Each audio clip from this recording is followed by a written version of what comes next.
আজকে পটল চিংড়ি বানাবো। তেলের উপরে সামান্য চিনি, গোটা গরম মশলা, গোটা জিরে, তেজপাতা, শুকনো লঙ্কা আর বেশি করে পেঁয়াজ কুচি।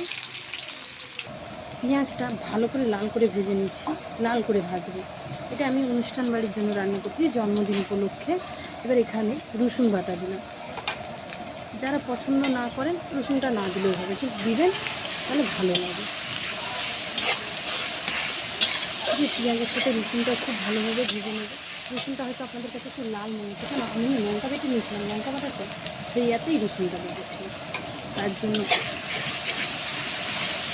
এই পেঁয়াজের সঙ্গে খুব ভালোভাবে কষিয়ে নেব। সিম্পলভাবে করবো, না হচ্ছে কাজু বাদাম, না পোস্ত, না চারমগজ, এসব দেবো না, দুধও দেবো না, ঘিও দেবো না। কিন্তু সিম্পলভাবে খেতে দুধ হয়। কারণ এখানে আমার ভাইজির হচ্ছে একটা সত্যি বলতে ভাইজির জন্মদিন, সেই উপলক্ষেই রান্নাটা করতেছি। ভাইজির ঘিয়ে দুধে সব কিছুতে অ্যালার্জি, তাই সিম্পলভাবেই বানাচ্ছি। রাতে সরষের তেল দিয়ে যে ফোড়ন দিয়ে এবার একে একে করে এখানে আমি আদা বাটা, রসুনের থেকে আদার পরিমাণটা আমি একটু বেশি দেবো।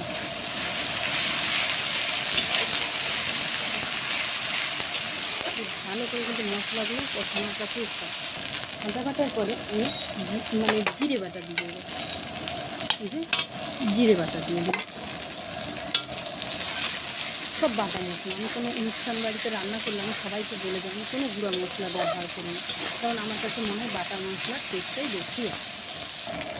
এই আদাটা দেওয়া জিরে বাটাটা দিয়ে কষিয়ে নিচ্ছি। এবার সামান্য হলুদ পরিমাণ মতো দিয়ে এখানে একটু জল দিয়ে দিলাম। আমি হলুদটা আগে কেন দিলাম, কারণ লঙ্কা বাটা দিব না, হলুদটা একটু আগে দিলে না লঙ্কার কালারটা ভালো আসে। এটা আপনারা আগে লঙ্কা দিয়ে কষিয়েও দিতে পারেন।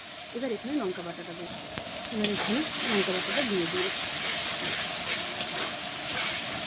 এবার ভালো করে কষিয়ে এবার এখানে আমি কিছুটা টমেটো বাটা দিয়ে দিচ্ছি।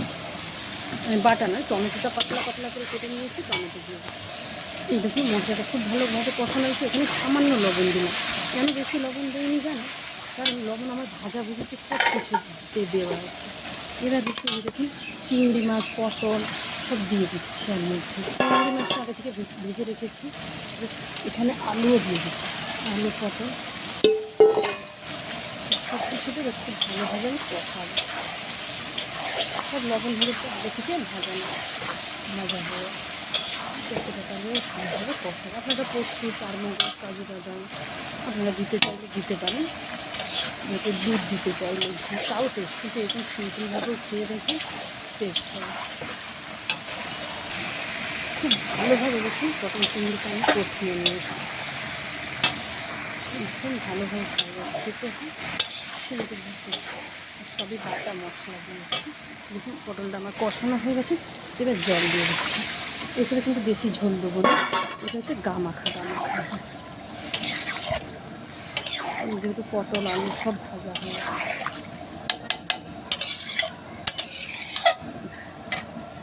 এই দেখো, এইদিকে দেখো, এই যে আমার মা। আপনারা হয়তো ভাববেন যে মা, সত্যি বলতে যে জন্ম দিয়েছে সে তো নেই, কিন্তু এই মা আমাকে বিয়ে দিয়েছে, দেখছেন? আজকে মা এসছে, কতটা আনন্দ না?